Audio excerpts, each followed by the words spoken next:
On nous dit que c'est en direct sur Facebook. C'est formidable. Et nous voilà. Alors, comment on va faire en sorte d'enlever? Nous voilà. Et oui, Bonsoir à tous et à toutes, les amis et les amis. Je suis bien content de vous retrouver ce soir en compagnie de mon ami José. Alors, je vais juste vérifier qu'il n'y ait pas des sons parasites qui viennent d'ailleurs. Et voilà, je supprime tout ça. Nous voilà, les amis et amis, en compagnie de José, mon ami José Leroy. bonjour, bonjour à toi, bonjour à tous. Merci de m'avoir invité, Ilios. Très, très sympa. On C'est une s'était grande vu une joie. fois déjà. Tout à fait. Ouais. Alors, José, et pendant que vous arrivez, les amis et amis, d'un peu partout, comme toujours pour nos rencontres du mercredi, je me permets de vous saluer aussi. Bonsoir Fabi, bonsoir Steph, bonsoir Florence, bonsoir Claudine. Chouette de vous voir, chouette de vous retrouver.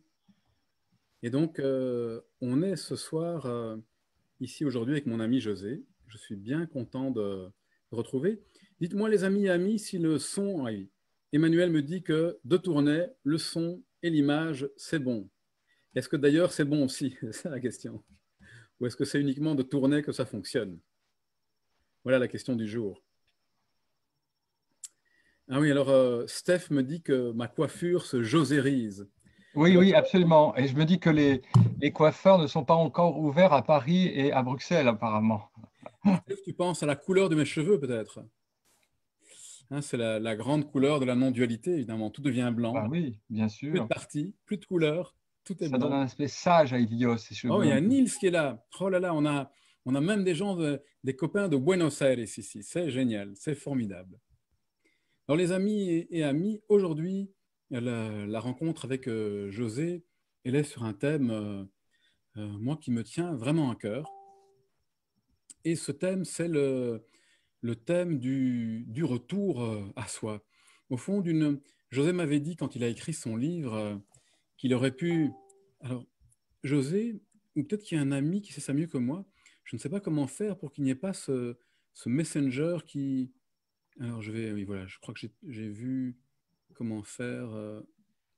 Voilà, je l'ai désactivé. Super, excusez-moi. Donc voilà, le thème d'aujourd'hui, ce thème du retour à soi, quand José m'a parlé de son livre, eh bien, il m'a parlé d'un titre qui aurait été possible. José, dis-moi si je me trompe, c'est Revenir à la maison. C'est Et ça, donc, exactement, oui. Et donc, heureusement qu'on n'a pas pris le titre parce que il est sorti en plein confinement, donc on était forcé de rester à la maison. Donc c'est vrai que ça aurait été assez comique de dire aux gens de rentrer à la maison alors qu'ils y sont déjà. Mais évidemment, je ne parle pas de cette maison-là. Je parle d'une maison qui est une maison intérieure, la maison du oui, et soi. en même temps, José, je trouve que le titre, l'idée de revenir à la maison, c'est vraiment très, très, très parlant. C'est ce que j'avais mis voilà, l'événement. J'avais dit que pour nombre parmi nous, et en tout cas, moi, j'en fais partie, on a parfois le sentiment, comme un sentiment de cette nostalgie, comme si on avait quitté un endroit, hein, un endroit dans lequel on se sentait bien, dans lequel on se sentait vraiment, vraiment chez soi, en sécurité, en connexion, et qu'on avait cette nostalgie. Et donc, c'est pour ça que j'aime beaucoup ce titre aussi de retour à soi, mais j'aime bien l'idée de rentrer à la maison. Oui, c'était mon titre premier en fait. Et c'est vrai que c'est une magnifique idée de rentrer à la maison. On avait fait une couverture avec une petite maison très belle avec un vélo devant pour signifier voilà, que peut-être on est en exil, on est comme à l'étranger, loin de chez soi. Et revenir à la maison, c'est quelque chose qui nous parle, quoi. Revenir au séjour natal, revenir au pays natal, c'est quelque chose qui, je crois, qu'on a tous en nous. En tout cas, moi, je l'ai eu assez tôt. J'ai l'impression que quand j'ai quitté peut-être l'adolescence, j'ai senti monter en moi cette nostalgie, mais je ne savais pas de quoi. Une nostalgie, bon, peut-être de mon enfance, en fait. J'ai cru que c'était la nostalgie de l'enfance. D'une certaine façon, c'est ça, mais c'est une enfance qu'on peut retrouver maintenant, en fait, dans cette maison intérieure. Dans Et ce- donc, José, puisque on peut se lancer, on est déjà dans le cœur du sujet, c'est aussi un peu la trame de ton livre, et c'est ce que j'avais voulu proposer à nos amis et amis ce soir, c'est de se dire que si un retour à la maison, les amis et les amis, un retour à la maison, là où on se sent au chaud, bien, comme au coin d'un feu, C'est là où je vous exactement. invite ce soir, au fond, hein, au coin du feu avec l'ami José, c'est qu'il y a eu quelque part peut-être un exil. C'est que un jour, on a quitté cet endroit, un jour, on s'est perdu, et on a quitté l'endroit où l'on se sentait justement bien. Est-ce que tu veux nous dire quelques mots sur cette idée, José, de l'exil? Comment se fait-il que nous nous exilions, nous, les femmes et les hommes? Oui, c'est une question très difficile en fait. Pourquoi, comment se fait-il qu'on part en exil? J'ai l'impression que c'est une question qu'on trouve dans toutes les grandes spiritualités. C'est la question finalement aussi de l'ignorance, la question de la perte de soi, et chaque spiritualité essaye d'en donner une raison. En fait, je crois que cet exil, il est de toute façon important et nécessaire. Il ne s'agit pas de ne jamais quitter sa maison. On doit bien à un moment donné partir à l'aventure, comme Ulysse, hein. Tu sais, c'est le thème. J'ai parlé d'Ulysse dans mon livre, et je le comprends comme ça. Ulysse, voilà, il quitte Ithaque, il fait 10 ans de guerre de Troie, il met 10 ans à revenir à Ithaque. Donc, c'est notre voyage à tous, c'est notre histoire en fait, hein. Il était nécessaire qu'on parte, qu'on aille à l'aventure, et c'était magnifique. Puis à un moment donné, il y a voilà, peut-être cette douleur de la maison, quoi, cette nostalgie du retour qui apparaît. Alors, José, d'abord, tu pourrais nous dire hein, en quelques mots, qu'est-ce que tu appelles au fond exil, ignorance? C'est quoi l'exil? Alors l'exil, c'est en fait sentir qu'on n'est pas complet, que notre être n'est pas entier. C'est sentir qu'il nous manque quelque chose, en fait. C'est comme ça que ça se manifeste. En tout cas, c'est comme ça que ça s'est manifesté dans ma vie. Donc, comme si on cherchait une pièce qui nous manque, si je veux, dans le pulse de notre vie. On ressent un désir pour et ce n'est pas les biens matériels qui peuvent le contenter, ce désir. Donc l'exil se manifeste par ça, ce désir de complétude, ce désir d'être rempli. Et puis, je crois qu'à un moment donné dans notre histoire, voilà, on se prend pour un personnage, on se prend pour quelqu'un, on s'identifie au corps, on s'identifie aux pensées, et c'était intéressant, et ça valait la peine, mais en même temps, cette identification, je crois, hein, elle nous met un peu en exil. Elle nous fait un peu quitter l'exil de quelque chose qui est plus plein, justement, une présence qui est plus entière. Donc l'exil, ça serait peut-être s'identifier complètement au personnage, quoi, s'identifier complètement à cette histoire de nous-mêmes en José, oubliant pour que la tu n'ailles pas source. trop vite, pour moi en tout cas, peut-être que pour les amis et les amis, tu vas à la bonne vitesse, mais pour moi, ça pourrait être trop rapide. Est-ce que ce que tu nous dis, c'est que j'ai l'impression, c'est que les moments de mal-être de l'existence, ce qu'on peut appeler burn-out, stress, crise et ainsi de suite, sont peut-être ou pourraient être parfois des indications de cette forme d'exil, c'est-à-dire que voilà, le mal-être que je vis, bien sûr, peut avoir des raisons, voilà, des causes extérieures. Et en même temps, parfois, c'est une indication de me dire, tiens, tu t'es peut-être éloigné de quelque part qui est important pour toi. Tu t'es peut-être éloigné d'un endroit qui est essentiel pour toi. Tu t'es peut-être éloigné. Voilà. C'est ça. C'est que au fond, les difficultés de l'existence parfois sont comme des aiguilles d'une boussole qui nous indiquent peut-être le chemin de retour. C'est ces stress, oui, ou ces manques, encore une fois, dont je parlais, nous disent que peut-être dans notre vie, nous sommes à la recherche d'un accomplissement intérieur plus essentiel. Alors, on cherche cet accomplissement dans les choses extérieures, et c'est normal au début, hein, je sais pas, dans les métiers, la reconnaissance sociale, l'argent, les différents succès. On essaye en fait de remplir ce manque par des biens extérieurs, et je l'ai fait moi-même aussi, et c'était nécessaire, mais en fait, on s'aperçoit que notre désir est toujours là, notre manque est toujours là, comme si, eh bien, quoi qu'on fasse dans le monde, eh bien, on n'est pas encore chez soi, quoi. Quelque chose manque. C'est ce que nous dit Suzy. Elle nous dit, l'exil, c'est le besoin de plaire aux autres. Point C'est ça, d'interrogation. exactement. C'est tout à fait, Suzy, c'est ça.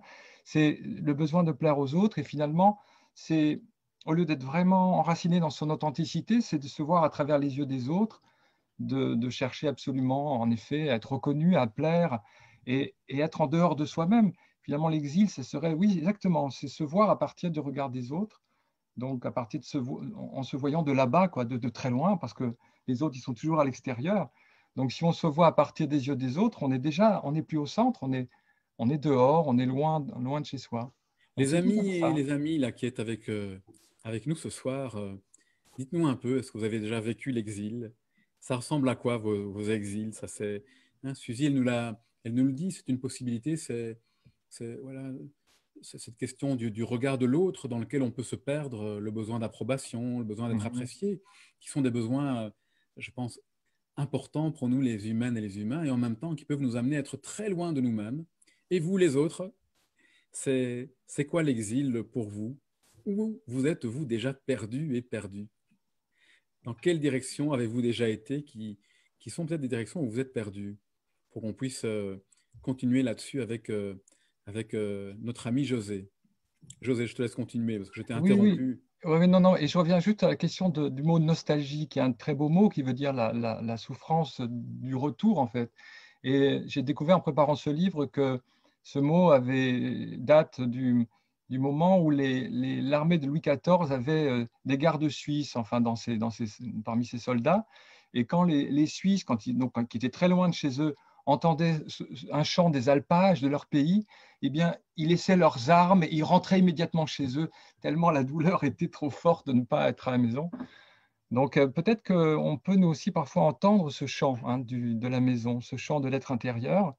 Ça peut Et on être laisse les armes directement, on laisse les armes et exactement, on exactement, rentre à c'est la ça. On maison. rend les armes et on va vers le lieu qui est vraiment en sécurité, dans lequel on se sent bien. Donc voilà, cet appel, ce chant qui nous ramène à la maison, ça peut être aussi un livre qu'on lit, ça peut être un poème qu'on entend, ça peut être le regard de quelqu'un qui nous touche, ça peut être simplement regarder un enfant, par exemple. Tout ça, ce sont des appels qui nous attirent vers la source, vers l'être intérieur, vers la présence. Voilà. Alors José, dans ton livre, la citation qui ouvre ton livre, elle est celle d'un poète que vous savez, j'aime beaucoup, qui s'appelle Rumi, et elle dit: Vole, vole, oiseau, vers ton séjour natal, car te voilà échappé de la cage et tes ailes sont déployées. C'est magnifique.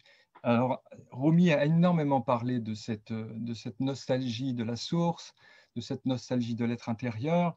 Et voilà, à un moment donné, nous nous envolons vers le séjour natal. On sort de la cage. La cage, ben, c'est tout ce qui nous emprisonne et ce qui nous maintient étrangers à nous-mêmes, ce qui nous maintient aliénés. Comme disait Souzy, le regard des autres, les pensées sur soi qui nous emprisonnent. Et à un moment donné, on sort de cette cage mentale, on sort de cette cage dans laquelle on se sent à l'étroit et on a l'audace de revenir vers cette source intérieure. Cette source intérieure qui, je pense qu'on a connue quand on était enfant, quoi. C'est de là qu'on vient en fait. C'est pour ça que le regard des enfants nous touche, parce qu'ils nous parlent de cette source intérieure. Alors je ne t'entends plus, Ilios, tu as mis ton micro sur silence. Ah, évidemment, je me suis tu. Tu t'es dessus, oui.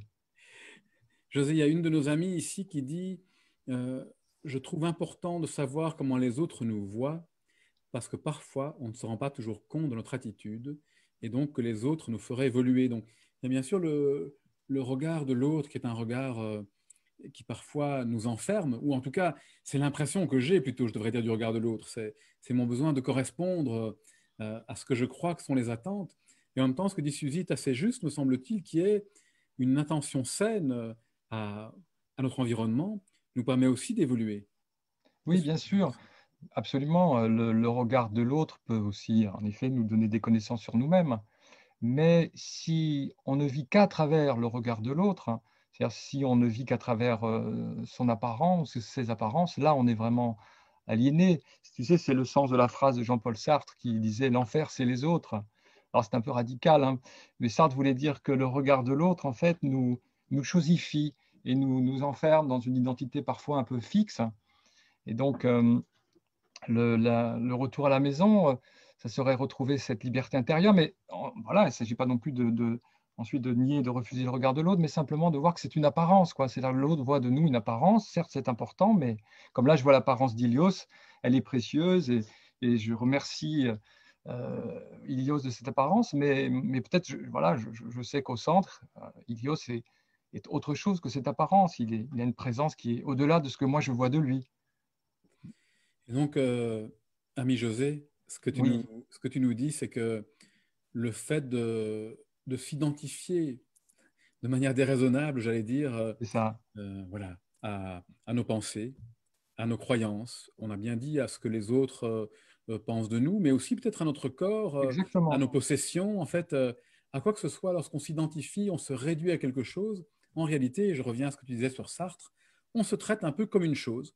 Et Au oui. lieu au lieu de vivre dans l'expérience du moment, on se traite comme une chose et ça nous exile en fait de cette présence vivante qui nous Voilà, habite. exactement, exactement. En fait, cette présence vivante qui est notre être intérieur profond, on la chosifie, on la réduit, on la limite, et on vit une version de soi très rabougrie, j'ai envie de dire, très limitée, et qui nous fait souffrir. C'est pour ça qu'on se sent à l'étroit, et c'est pour ça qu'on cherche, je pense, à combler ce manque par plein de possessions. On veut s'agrandir par des possessions, mais évidemment, on n'y arrivera jamais.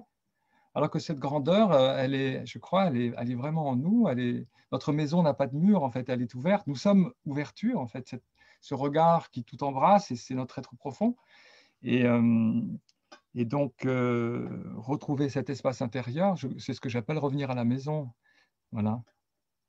Et d'un côté, je sais que voilà, j'ai une apparence, bien sûr. Là, vous voyez l'apparence de José. Et, et j'ai aussi peut-être accès à cette présence intérieure, cette présence plus vaste, en fait, plus libre. Alors, c'est quand même des bonnes nouvelles, les amis et amis, pour nous ce soir. C'est que si je suis uniquement mon corps, dans mon cas à moi, je ne suis pas très grand, c'est mal parti. Si je suis uniquement à la couleur de mes cheveux ou mon visage, il y aura de plus en plus de rides et de plus en plus de cheveux blancs. Et, et donc, ce que José, tu nous dis, c'est que, évidemment, ça fait partie de la vie, hein, Oui. notre corps, nos idées, nos pensées, nos réussites et nos échecs, mais que nous ne sommes pas que ça. Voilà, nous ne sommes pas que ça, et on le sent bien qu'on n'est pas que ça. On le sent bien, notamment pour les gens peut-être qui méditent, hein, parce qu'il y a sûrement des gens qui nous regardent ici qui ont l'expérience de la méditation, simplement le fait de fermer les yeux, et on sent une présence qui va bien au-delà du corps, en fait, une présence qui est très large, très vaste, dans laquelle on se sent bien. Donc la méditation est un excellent moyen aussi pour rentrer à la maison, hein. Et c'est un mouvement de retour à l'intérieur, mais ce n'est pas un mouvement qui nous referme, c'est un mouvement qui nous ouvre en fait aussi au monde. Donc voilà, nous avons trop souvent l'habitude de nous identifier uniquement au corps. Certes, le corps est précieux, certes, nous avons une apparence, et c'est très bien, mais vous n'êtes pas une chose, c'est ça que je veux dire. Vous n'êtes pas une chose. Parce que comment est-ce qu'on peut, voilà, votre présence, tu parlais de la grandeur du corps, bon, est-ce qu'on peut mesurer une présence? Est-ce qu'on peut mesurer votre présence? Comment je vais faire pour mesurer ta présence? Tu peux Alors, mesurer ton corps, mais pas ce que José, tu es. pour passer de l'exil à revenir à soi, ça me faisait juste penser à quelque chose qui me semble important dans le monde d'aujourd'hui. Quand tu dis qu'on se prend pour des choses, j'ai l'impression que c'est un mouvement général. Je me prends parfois, ou souvent pour une chose, mais j'ai tendance alors à traiter les autres comme des choses et donc à instrumentaliser le monde. Et donc ne plus vivre les choses pour ce qu'elles sont, pour l'expérience, la richesse merveilleuse de l'expérience de la vie, mais en attendant quelque chose. Donc j'utilise le monde. Et on peut se dire que parmi les grands malheurs de nos sociétés, il y a le fait d'avoir instrumentalisé, par exemple, les femmes, instrumentalisé l'environnement. Donc on traite, on a pendant très longtemps traité euh, les femmes comme des choses, et encore aujourd'hui d'ailleurs. Et puis, euh, et puis l'environnement, on le traite aussi comme une chose. On ne traite pas l'environnement comme quelque chose de vivant, mais on le traite comme une chose qu'on va exploiter, qu'on va utiliser, et ainsi de suite.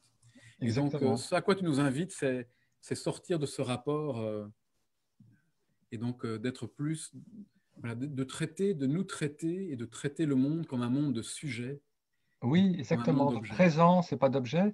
Et d'ailleurs, tu sais, l'écologie, dans l'écologie, il y a le mot écos, ékoi, hein, qui est la maison. Donc finalement, si nous retrouvons notre, euh, notre véritable maison intérieure, cette maison, elle est aussi vaste que le monde, elle inclut le monde en fait.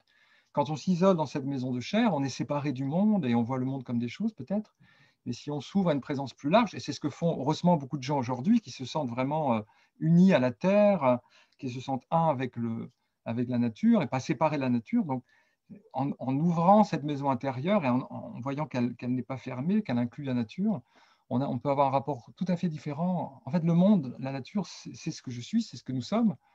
Et les autres aussi, finalement, sont dans cette maison intérieure. Donc, on peut que les accueillir avec bonheur.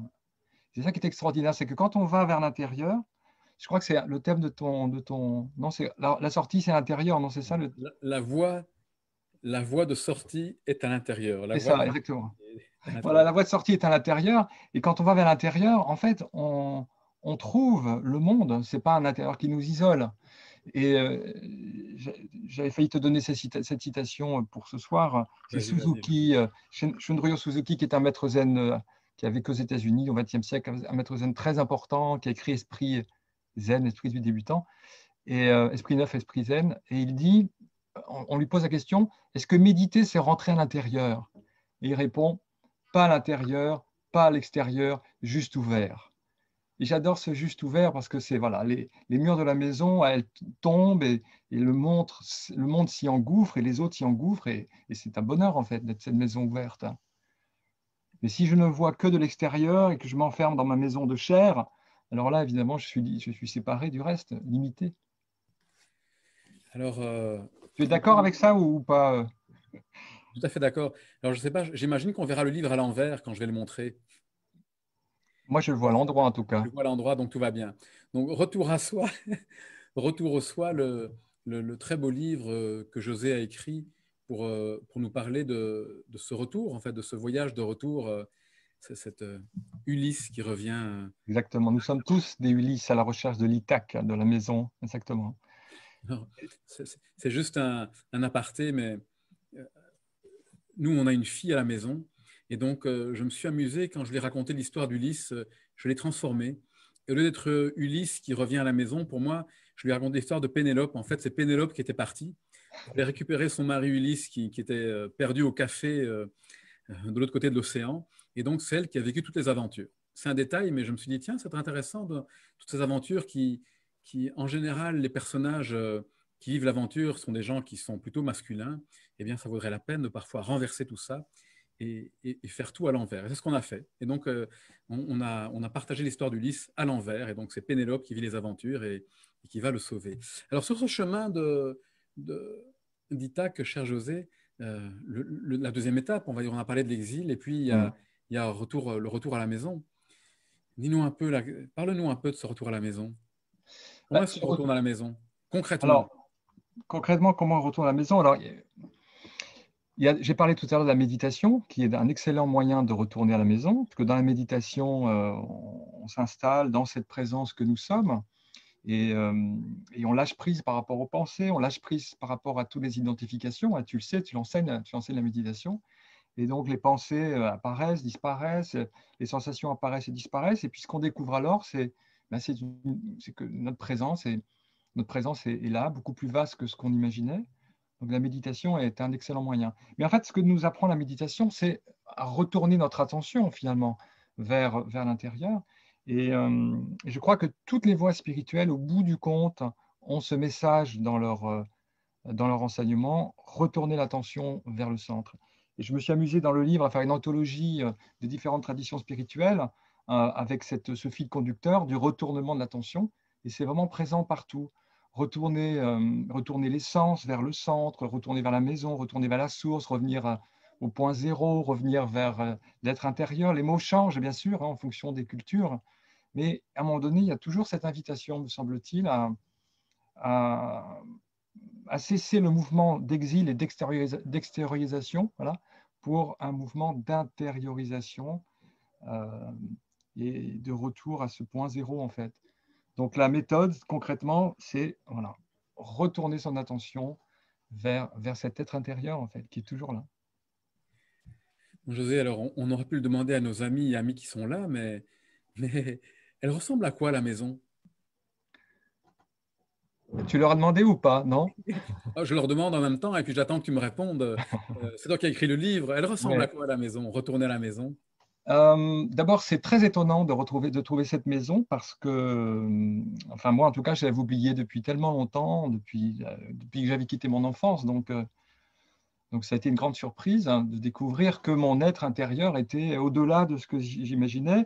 Alors cette maison, elle est très grande déjà. Elle est immense. Elle n'a pas de mur. Elle est vaste, vaste, vaste. Alors qu'évidemment, mon apparence est limitée, comme vous le voyez.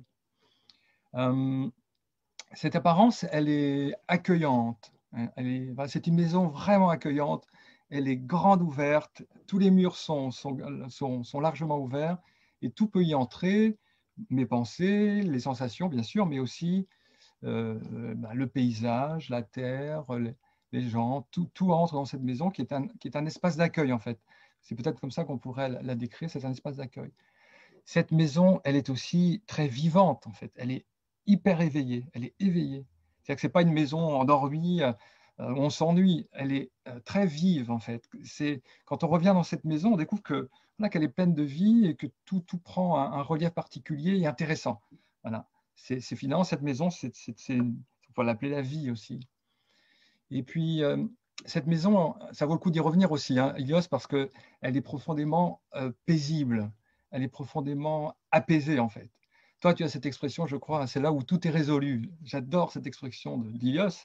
C'est vrai, dans cette maison, on trouve une paix profonde, une plénitude profonde. C'est ce qu'on cherchait, en fait, je crois, à l'origine, mais on le cherchait à l'extérieur.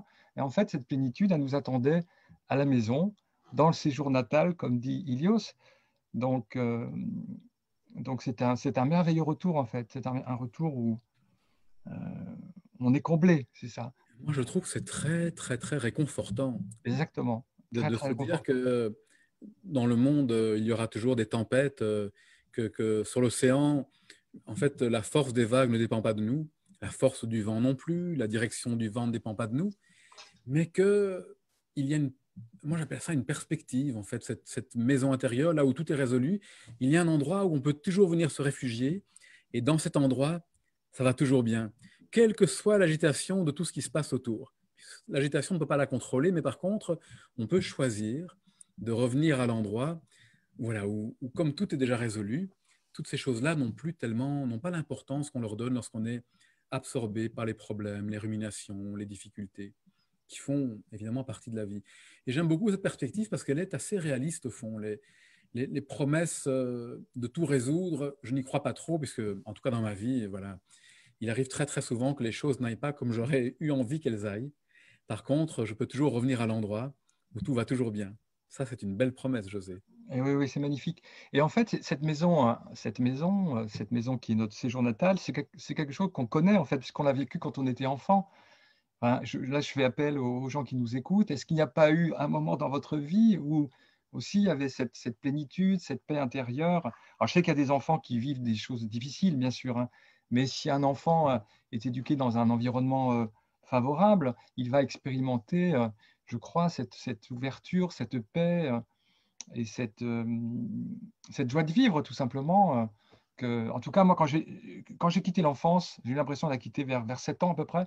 Quand j'ai quitté l'enfance, j'ai vraiment eu l'impression de quitter le paradis. Mon enfance a été un paradis. Alors, pourtant, vous voyez, je vivais à la campagne avec ma grand-mère souvent, mais j'étais vraiment, voilà, c'était le bonheur absolu. Donc, j'ai pensé que le bonheur, c'était juste dans l'enfance et que c'était fini après, et qu'après, bon, on, on était là pour en baver plus ou moins. Et donc, ça a été une totale surprise de m'apercevoir 20, 30 ans après que je pouvais retrouver cette joie de l'enfance, quoi. Mais là, je la vis consciemment. J'étais à l'époque pris dans cette enfance, mais voilà, cette maison, c'est aussi la maison de l'enfance. Non pas l'enfance qui serait une époque de notre vie, mais on pourrait dire l'enfant, cet enfant intérieur, quoi, cet enfant premier qui est toujours là et qu'on oublie, en fait. L'exil, ce serait peut-être oublier cet enfant intérieur qui, euh, qui nous attend, quoi, depuis tellement Et, longtemps. et quand tu parles de l'enfance, paraîtrait-il que toutes celles et ceux qui sont avec nous ce soir ont été un jour enfants? Et oui, Certains s'en souviennent, certains d'entre nous ont des enfants ou des neveux ou connaissent les enfants des autres. Et quand je pense à notre fille qui a 6 ans, je vois cette manière d'être à la vie qui est tellement plus vaste que celle dans laquelle je suis souvent. Alors évidemment, elle peut aussi par moments être prise par des grandes tempêtes de tristesse pour revenir très vite à la joie, mais la manière d'être à la vie est beaucoup plus fluide. Et alors, quand je pense à l'enfance et en t'entendant, il y aurait une hypothèse qui est, euh, pour certains parmi nous, on dit, quand on est enfant, les choses paraissent grandes parce qu'on est petit. Et puis une autre hypothèse, ça serait de dire, quand on est enfant, les choses paraissent grandes parce que le monde est vaste. Et oui, je crois que tout le monde est encore vaste, alors on peut voir un monde immense duquel on fait partie, plutôt que quand on est adulte, le monde se réduit dans mon cas, en tout cas souvent, à cette petite boîte ici en haut. C'est Donc, ça, j'arrive à exactement. comprimer la vie, à l'enfermer là-dedans. Tu imagines, hein, Ouais, j'enferme le monde entier là-dedans, les gens que j'aime et le monde entier, hop, tout doit tenir là-dedans. Alors, évidemment, souvent, c'est un peu serré là-dedans c'est et ce ça. n'est pas très confortable. Non, comme une sardine dans une boîte. On est à l'étroit, en fait, on se sent à l'étroit, oui, enfermé là-dedans, enfermé dans ce crâne, enfermé dans ses pensées, enfermé dans toute cette petite histoire, dans ce récit, quoi. Et retrouver cette maison, c'est vivre au grand large, quoi. Vivre au grand large, et c'est dans ce grand large que vivent les enfants, quoi. Et c'est dans cet horizon immense qu'ils vivent. Il suffit de regarder un bébé dans les yeux, par exemple. Il ne détourne pas le regard, il ne se dit pas, oh là là, mais il est en train de regarder un beau bébé. Pas du tout. Il est pure transparence, pur espace. Et c'est ce que nous pouvons retrouver aussi à chaque instant, parce que c'est toujours là. C'est toujours là, c'est toujours maintenant. On a deux belles propositions parmi toutes les propositions, mais des très jolies propositions des personnes qui sont avec nous. Alors, Valérie, elle nous dit remplir le vide par la respiration. On n'est pas seul, jamais seul, Valérie. Il y a deux Valérie. Et alors, Valérie Bélia, qui nous parle des abris et cabanes d'enfants. J'aime beaucoup aussi Oui, cette oui, oui, tout à fait. J'en ai vu petite famille. dans un chêne aussi. Alors, autre, Steph nous parle de vulnérabilité. Et alors, je ne sais pas ce que tu en penses, José. Moi, il me semble que c'est très lié à l'exil. C'est que lorsque je commence à avoir peur, en tout cas dans mon cas, ma vulnérabilité, plutôt que d'être, comme disait Leonard Cohen, cette faille par laquelle entre la lumière, en fait, je veux me protéger. Et en voulant me protéger, au fond, je me coupe du monde et de la vie. Et donc, c'est peut-être ça, les blessures que j'ai vécues, et ainsi de suite, qui ont fait que, voulant me protéger, je me suis enfermé. Puis mon armure, dont le but était de me protéger au début, est devenue tellement lourde, et ce qui devait me protéger a fini par m'enfermer. Exactement. Oui, c'est tout à fait ça. C'est-à-dire que nous, pour éviter d'être touché ou blessé, on s'enferme, on met, comme tu dis, des carapaces, des cuirasses, et plus on en met, plus c'est lourd, et plus on est blessé, plus on est touché. En fait, paradoxalement, en allant vers cette maison intérieure, on va vers une forme de vulnérabilité puisqu'on est absolument ouvert. On laisse tomber ses cuirasses. J'ai dit tout à l'heure, hein, j'ai pris l'exemple des soldats qui abandonnaient leurs armes pour entrer à la maison. Donc on laisse tomber nos cuirasses, on laisse tomber tout ce qui nous protège, on laisse tomber la séparation entre soi et les autres finalement, pour aller donc vers une vulnérabilité. Mais paradoxalement, cette vulnérabilité devient complètement invulnérable. On découvre une invulnérabilité en fait. On est touché par le monde et encore plus qu'avant, mais en même temps, on a cette sécurité qu'offre cette immense présence que rien ne peut détruire en fait, que rien ne peut améliorer, que rien ne peut blesser. Cette présence, elle ne demande rien, elle a déjà tout, donc elle est en un sens parfaite. Donc je crois que ce qui nous maintient loin de la présence dans cet exil, c'est la peur, en effet, la peur d'être vulnérable, et donc on se protège, on se coupe du monde et des autres. Mais si on accepte d'être complètement ouvert, comme disait Suzuki, pas d'intérieur, pas d'extérieur, juste ouvert, alors miraculeusement, cette vulnérabilité se transforme en invulnérabilité. Cette présence se transforme en, je dirais pas citadelle, parce que la citadelle, c'est encore quelque chose qui nous coupe du monde, mais elle se transforme en un pays vraiment bienfaisant et bienveillant. Ça, c'est sûr.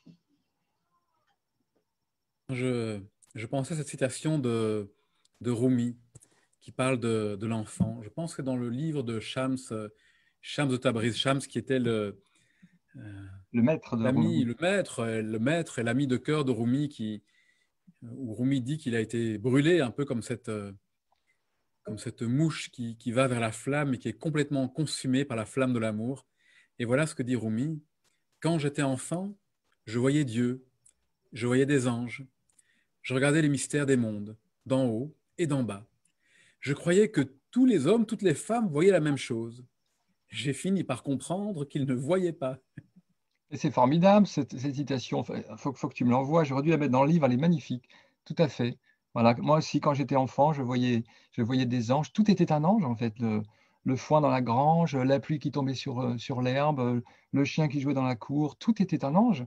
Et après, je ne sais pas ce qui s'est passé, comme si on avait posé un voile gris sur les choses, et je me suis senti en exil.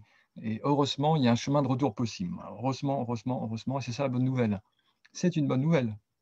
Excellente nouvelle. Alors, Lorraine, elle nous dit, Maria Montessori appelait l'enfant le vieil homme, ou la vieille femme, on devrait dire aussi, parce qu'il est là en premier. Le regard ouvert de notre enfance est toujours là, car il est le fondement. Hmm. Je pense que je connais cette Lorraine, mais elle doit être à côté. Mais oui, oui, elle a raison, c'est ça. L'enfant, on le voit comme le jeune homme, mais c'est l'enfant, c'est l'être premier, quoi, l'être originaire, l'être originel, celui qui est toujours là, qui a toujours été là, et qu'on a juste oublié, en fait, de regarder. Et donc, on peut retrouver cet esprit de l'enfance, Oui, cet cette esprit de joie. l'innocence, comme plusieurs parmi nous ici en parlent. C'est retrouver cet esprit de l'innocence. C'est Domino qui dit vive le moment présent Hmm. avec l'innocence de l'enfant dans le lâcher-prise. Donc, il y a cette forme, j'aime beaucoup ce mot innocence dans l'idée, ce regard du débutant, comme dirait Suzuki, c'est cette fraîcheur, se permettre d'avoir toujours ce regard frais. Et aussi, j'ai l'impression peut-être de prendre un petit peu moins les choses personnellement, d'être Exactement. plus dans le... Oui, parce que quand on est uniquement identifié à l'individu, tout ce qui arrive à l'individu, ça devient une catastrophe, en fait, absolument terrible. Mais vu à partir de la présence, évidemment, les choses sont mises dans une autre perspective. Et bien sûr, il y a des difficultés, mais bon, ces difficultés, elles sont accueillies dans cette présence et elles deviennent finalement des opportunités pour revenir. Si tout allait toujours bien dans notre vie, si on était bien en exil, en fait, si on se sentait bien en exil, eh bien, on n'aurait pas cette nostalgie, on ne songerait pas à revenir et à voler, comme dit Rumi, à voler vers le séjour natal. Donc ces difficultés, elles sont finalement précieuses. Elles nous indiquent peut-être le chant, l'appel du retour a sonné. D'ailleurs, je ne sais pas ce qui a été pour toi, Ilios, l'appel du retour, mais bon, parfois ça peut être un livre, hein. Moi, je sais que ça a été le livre d'un maître indien qui s'appelait Nisargadatta Maharaj. Et le livre s'appelle Je suis, hein. Voilà. Et quand j'ai lu ce livre, voilà, l'appel du retour a sonné et j'ai senti que j'étais sur le bon chemin, quoi. Que ça y est. En fait, on m'avait mis sur la piste parce que pour rentrer chez soi, il faut quand même que des gens nous disent par où il faut aller. Parce que sinon, bon, oui, je rentre chez moi, mais où est mon chez moi? Donc, il est important qu'on ait aussi voilà, pas des, oui, des guides ou voilà, des indications du chemin du retour. Des indications et des guides, c'est intéressant. Et en même temps, il n'y a que nous-mêmes qui puissions marcher sur le chemin. C'est vrai, Donc, c'est vrai. personne ne peut le marcher à notre place. Non, On ne peut pas rentrer dans notre maison à notre place. Donc, non, non. et puis, par contre, ce qu'il y a de beau, c'est que cette maison dans laquelle il n'y a que nous qui pouvons revenir, elle est assez grande et accueillante pour accueillir toutes les autres. Tous les Exactement. autres et toutes les autres. Ça, c'est la bonne nouvelle, non? Ouais, ouais. Et je dirais même, moi, j'irais jusque-là, j'oserais cela. Je dirais qu'il n'y a qu'une seule maison, en fait. Il n'y a pas 7 milliards de petites maisons séparées les unes des autres. Quand on rentre dans cette présence, on découvre qu'en fait, elle n'est pas individuelle, personnelle, c'est une présence qui est assez large pour tout le monde, en fait. C'est la présence, la maison qui accueille tout. Et donc, du coup, il y a un sentiment aussi d'unité avec les autres, avec les êtres, qui est absolument touchant, quoi. On n'est pas isolés, séparés les uns des autres. Quand on Comment découvre ça, cette José? Mais présence, non. Ma présence est plus grande que ta présence. Voyons, c'est quoi cette histoire? ta présence est belge, la mienne est française. Mais oui. D'ailleurs, les présences belges, elles ont un accent différent Oui, voilà, voilà. des Oui. Non, présences mais françaises. cette histoire est intéressante. Heureusement qu'il y a des différences et des multiplicités. C'est bien aussi les différences. Mais s'il n'y a que les différences, il y a des séparations et c'est le conflit et c'est voilà, tous les sentiments comme la peur et l'angoisse. Mais si on vit toute cette multiplicité, toutes ces différences à partir de l'unité, c'est merveilleux. L'unité toute seule, ce sera ennuyeux, je pense. La diversité, s'il n'y avait que la diversité, ça serait sans doute aussi pénible, mais les deux ensemble, c'est formidable. La présence et le divers, j'adore. Donc je suis très heureux voilà, de l'accueillir Ilios, par exemple, qui est différent de José. On voit les deux apparences, elles sont différentes, mais la présence est la même. Oui, moi j'aime aussi beaucoup cette idée de l'importance et de la beauté de la diversité, et en même temps cette prise de conscience profonde de l'interdépendance et de l'unité. Exactement. Et Ouais. pour continuer avec Rumi, puisque on ne peut pas ne pas citer Rumi Non. là-dedans, quand il nous dit, vous n'êtes pas une goutte dans l'océan, vous êtes l'océan tout entier dans une goutte. Voilà. En fait, une goutte dans l'océan, qu'une goutte tombe dans l'océan, on pourrait dire, voilà, c'est magnifique, elle retourne à sa source. Mais ce qui est encore plus merveilleux, c'est que tout l'océan tienne dans une goutte. Ça, c'est vraiment incroyable. Et d'ailleurs, quand quand on revient dans cette maison, je pense qu'on redécouvre le goût du mystère et de ce qui est incroyable. Parce que l'existence nous paraît souvent banale. Voilà, je suis, oui, bien sûr, bon, je sais ce que c'est. Mais quand on habite vraiment cette présence, la présence est en elle-même, elle est absolument merveilleuse, quoi. Le fait d'être présent, le fait d'habiter cette présence est en soi-même un miracle de tous les jours. Absolument étonnant, le fait qu'on soit présent. Je veux dire, comment vous faites pour être présent? Dites-moi. Vous ne savez pas, en fait. Donc, il y a là quelque chose d'absolument extraordinaire. Je vois tes lèvres bouger et je devine des mots. Sylvie nous dit que parfois, euh, il nous faut passer par des moments sombres pour se replonger dans notre jardin secret d'innocence et notre âme d'enfant. Oui, oui, on doit tous, je crois, hein, passer par l'exil avant de revenir à la maison. Et ce voyage, encore une fois, il était important, il était nécessaire. C'est important voilà, de se prendre pour un personnage et de vivre dans ce monde aussi de l'exil et de la dualité. C'était intéressant, en fait. Et c'est d'autant plus intéressant que quand on revient ici à la maison, à la présence, eh bien, on la valorise, quoi. On sait ce que ça coûte d'avoir connu le monde de l'exil. On sait ce que ça a apporté, mais on sait aussi ce que ça a coûté. Et donc, du coup, on va moins oublier cette maison intérieure. On va faire attention à y habiter vraiment tous les jours, à chaque instant.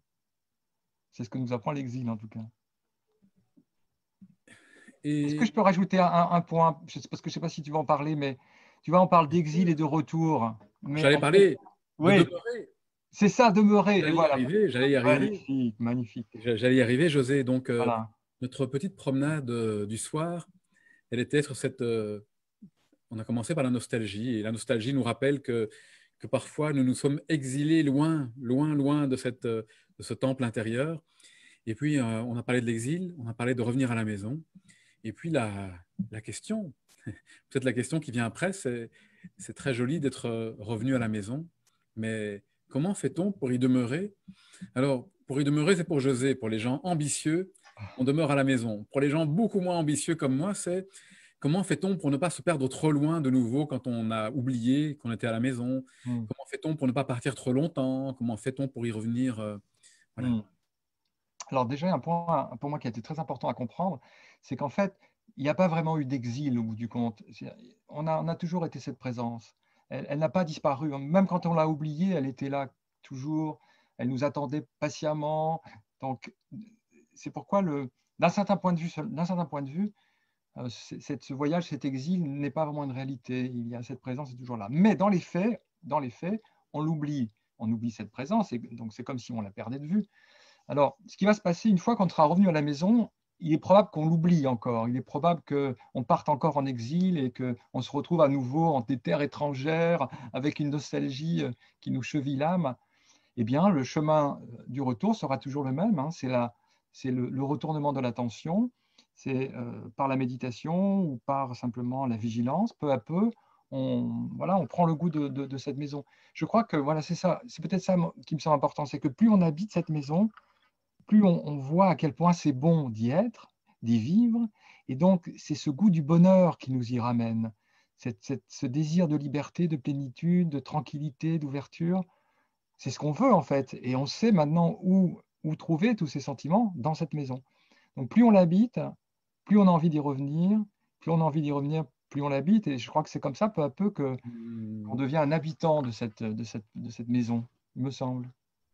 Alors, Hélène, qui a de la sagesse, je trouve, elle nous dit rester enfant par rapport à ça, c'est garder un regard d'émerveillement surtout, d'étonnement, d'ouverture, soif de nouveauté et soif d'évoluer. Et je trouve que c'est une jolie manière aussi de parler de demeurer. Si on peut cultiver ce regard d'émerveillement, il nous garde dans cette présence toujours fraîche, toujours neuve. Donc Exactement. c'est joliment dit. Oui, très beau, c'est très beau, c'est tout à fait ça. Le regard de l'émerveillement, c'est un regard qui vient de la présence. Donc, chaque fois qu'on retrouve ce regard d'émerveillement, on habite cette présence, absolument. Mm. Alors quand je lis Valérie Bélia, je me sens moins seul parce que Valérie, elle dit on fait des allers-retours, on sait y revenir plus vite, Voilà, on part moins loin, on s'éloigne c'est moins de ça. soi-même. En tout cas, Valérie, Et c'est c'est mon exactement expérience. ça. Voilà. En fait, au bout d'un moment, on connaît le chemin pour venir à la maison. Au début, on ne le connaissait pas, donc on était en exil, on cherchait à droite et à gauche. Et puis maintenant, on a repéré le chemin, quoi. On sait comment faire. Et donc, être en exil n'est pas très grave maintenant, puisque on a ce geste intérieur de retournement qui fait qu'on y revient de plus en plus souvent. Bien sûr, on l'oublie, hein, il m'arrive de l'oublier aussi parfois, mais c'est pas grave parce que je vais pas me battre la coulpe, je vais pas me sentir coupable parce que peut-être j'ai perdu de vue la maison. Non, je sais comment y revenir, je sais comment y rentrer, et c'est ça qui est précieux, c'est d'avoir la connaissance du chemin. Alors, les amis et amis, voilà l'invitation de notre ami José. Je vous mettrai le lien de son livre par la suite en dessous. Je vous le montre ici. Retour à soi, retour au soi. Un très chouette livre, José. Merci beaucoup, Ilios. Que j'ai beaucoup aimé. Et d'ailleurs, si vous êtes intéressé par les exercices, José Lorraine a aussi écrit un livre où il y avait à l'origine, je ne sais pas si tu as augmenté, mais 64 exercices qui proposent de manière très, très ludique, justement, d'expérimenter ce retour à soi. Et j'aime bien ce côté ludique, comme des enfants que nous sommes encore tous et toutes, de pouvoir, au fond, nous amuser, Oui, c'est pas par l'esprit s'amuser de à revenir à sérieux la qu'on maison. rentre à la maison, hein. Non, non, c'est au contraire par cet cet allègement de l'esprit qui nous fait retrouver cette joie de l'enfance. Et d'ailleurs, vous, les amis et amis, je ne sais pas comment c'est, mais moi, il m'arrive tellement souvent José, quand tu dis ça, c'est le côté d'allègement, le côté de légèreté, le côté de l'humour, le côté tout ça qui, pour moi, font partie de ce monde de l'enfance.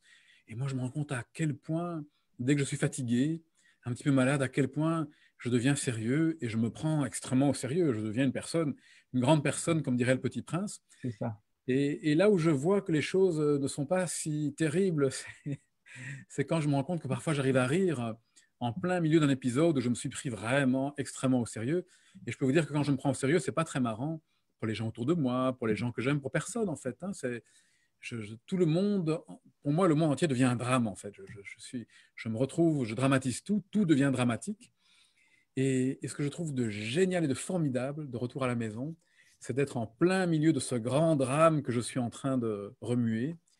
Et là, de me rendre compte que somme toute, voilà, c'est le bordel, comme dirait Alexandre. Oui. Il n'y a pas de problème, c'est pas si grave, quoi. Non, il y a de la place pour le bordel. Cette maison n'a pas de mur, elle est immense, donc tout peut, euh, tout peut arriver, et ce bordel peut peut-être devenir en effet moins grave, plus léger, peut-être même amusant, je ne sais pas, mais en tout cas, voilà, soyons ouverts, laissons de la place pour la vie, quoi. Laissons-nous, embrassons la vie à partir de cette présence, et tout peut changer vraiment. Et c'est si proche de soi, cette maison, à 0 centimètre. Et les amis et amis, sans vouloir de ne pas pouvoir revenir à la maison, c'est encore se compliquer la vie. Alors, c'est tout à fait naturel pour beaucoup d'entre nous aussi d'oublier, de se perdre et ainsi de suite. Ce sont des mouvements. La question, c'est de savoir qu'on peut revenir. Et puis, pour chacun d'entre nous, c'est différent. Pour certaines et certains, c'est le corps qui est plus difficile, hein, des douleurs.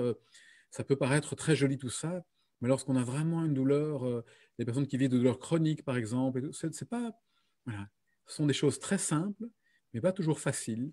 Et c'est Exactement. pour ça que même si la maison est heureusement toujours là, a toujours été là, personne ne peut nous la donner. Quelle bonne nouvelle, personne ne peut nous l'enlever. Parfois, il nous faut un peu de cultiver un peu cette capacité à pouvoir revenir quand les tempêtes de la vie sont particulièrement difficiles. Et donc, ne nous en faisons pas. C'est comme ça arrive. Retrouver, comme dit Monique, la joie de vivre et apprendre en ne se prenant pas trop au sérieux. Oui, c'est une bonne proposition, Monique, je trouve.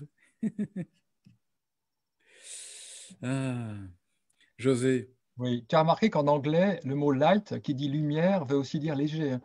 Donc, retrouver cette lumière de la présence et retrouver aussi cette légèreté. En allemand formidable. aussi, d'ailleurs, Licht, je crois, ça veut dire lumière et léger. Oui. Allons vers cette Trouver, lumière. trouver la lumière et trouver la légèreté. Mm, C'est formidable. mm. Alors, vous verrez aussi, d'ailleurs, je vais vous le mettre directement et je pourrais le mettre par la suite. José a un blog sur lequel il partage plein de pensées très chouettes, de citations, d'exercices, qui s'appelle Éveil et philosophie. Et je vous le mets à l'instant maintenant dans le fil Facebook. Je mettrai voilà, sur le mien, sur celui de présence, je vous le mets directement aussi.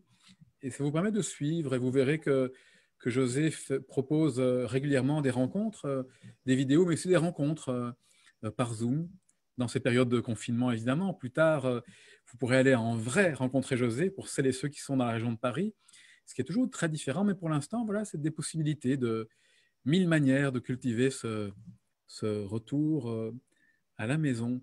Et dans ces périodes difficiles, en tout cas, ce qu'on a pu voir, c'est que je pense qu'on a pu se rendre compte à quel point il y avait des ressources disponibles de partout qui nous invitaient à cultiver voilà, tous ces beaux chemins.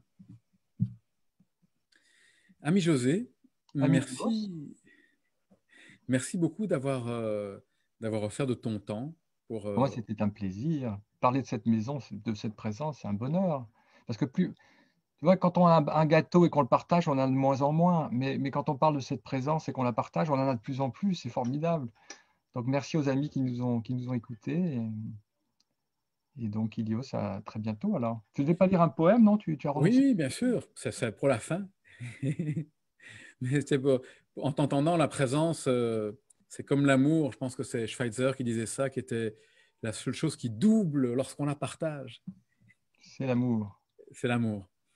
Alors évidemment, cette présence, je ne sais pas si elle peut doubler, parce que si elle est déjà tellement immense et infinie, mais en tout cas, c'est une jolie expression qui nous montre que là où, quand on devient des choses, les choses, elles sont en compétition. Les choses, quand elles donnent, elles perdent quelque chose. Alors que quand on n'est pas une chose, mais une expérience amoureuse et vivante, alors on ne peut rien perdre. On est comme une lumière qui peut allumer des millions de lumières. Hein. Une bougie peut en allumer des millions d'autres sans rien perdre de sa flamme. Et puis, ce qui est génial, c'est que quand on a partagé sa flamme à une autre bougie, on peut reconnaître que la nature de la flamme, elle est identique, non? La Absolument. nature de ta flamme, de ma Du flamme. coup, je suis en admiration, Ilios. Ce que tu dis, c'est tout à fait juste, très beau. Alors, c'est juste pour, en hommage à ce que tu as dit par rapport à la vague et à l'océan, c'est que d'une autre manière, cette métaphore, elle nous dit que cette nature de la flamme est la même, et en même temps, on peut apprécier la singularité de ces millions de bougies. Et donc, ça peut être très beau de voir comment toutes ces bougies éclairent chacune de manière singulière, et en même temps, cette nature de la flamme, elle est tout à fait identique. Donc, pas de Exactement. Oui. différence. Voilà. On a tous une façon différente d'exprimer cette présence, de vivre cette maison, de vivre à partir de cette maison. Et c'est ça qui est beau, quoi. La façon qu'a Ilios de vivre cette maison, c'est pas la façon qu'a José. Et donc, on n'est pas des copies les uns des autres. Découvrir cette unique présence, ça ne veut pas dire du tout qu'on va devenir des clones. Au contraire, on va trouver, je crois, son être authentique et pouvoir l'exprimer beaucoup plus facilement, puisqu'on est moins dans la peur, dans des sentiments qui nous freinent. Là, on peut jouer, voilà, c'est ça, on peut jouer à partir de cette présence qui s'incarne dans cette apparence, et cette incarnation, elle est précieuse, quoi. Elle est importante et belle, et je la célèbre. Voilà. Mmh. Voilà le poème que José nous propose, un poème de Jacques Gorma, qui est un poète français né en 1950. Je vais aller là où je ne suis jamais allé, là d'où je ne suis jamais parti. Revenir au séjour que je n'ai jamais quitté. Ce lieu abstrait, comparable au ciel immense, vide, lumineux, sans limite ni contour. Il n'est que de se retourner vers lui, vers ce que fondamentalement nous sommes. Retourner le regard vers sa source, plonger dans la fontaine obscure d'où surgit le regard. Devenir ce qu'il n'a jamais cessé d'être, une lampe allumée dans la nuit des temps, car le ciel n'est rien d'autre qu'un regard. Alors, je pense que Jacques Gorma aurait dit une lampe allumée dans la nuit des tempes, Les tempes, oui, c'est ça. car le ciel n'est rien d'autre qu'un regard. C'est magnifique. Jacques Gorma est un poète qui exprime cet exil et ce retour à la maison qu'il appelle le séjour de manière admirable. Et voilà, le poète a l'avantage sur le philosophe, c'est qu'il dit en quelques mots ce que le philosophe met 400 pages à dire, parce que tout est là, en fait, dans ces quelques phrases, quelques images de Jacques Gormand qui sont, voilà, qui sont magnifiques, je trouve. Amis et amis, merci beaucoup d'avoir partagé ce moment avec nous. Une douce soirée à vous toutes et à vous tous. Demain, sur Présence, sur la page Présence, il y a tous les jours des méditations et vous ne devez même pas vous inscrire. Vous allez partager un moment de présence avec d'autres amis et amis. À 8 heures, il y aura notre amie Caroline Jacob qui partage vraiment avec beaucoup de délicatesse et de tendresse une approche basée sur le corps et la compassion. Pour celles et ceux d'entre vous qui sont disponibles, voilà une belle manière de commencer la journée. Et à 10 heures, nous aurons notre ami Erwan et Erwan qui a une démarche liée à ce qu'on appelle l'éco-psychologie, qui est le lien entre justement notre maison intérieure et cette maison vaste dans laquelle on habite tous. Et donc, expérimenter voilà, cet espace de la présence qui inclut aussi le vivant, les autres qu'humains, les animaux, les arbres, les montagnes, les oiseaux, les rivières. Douce nuit, amis et amis. Au revoir. Rappelez-vous, comme nous l'a très joliment rappelé José et comme c'est bien dit dans son livre, la voie de sortie, elle est aussi à l'intérieur.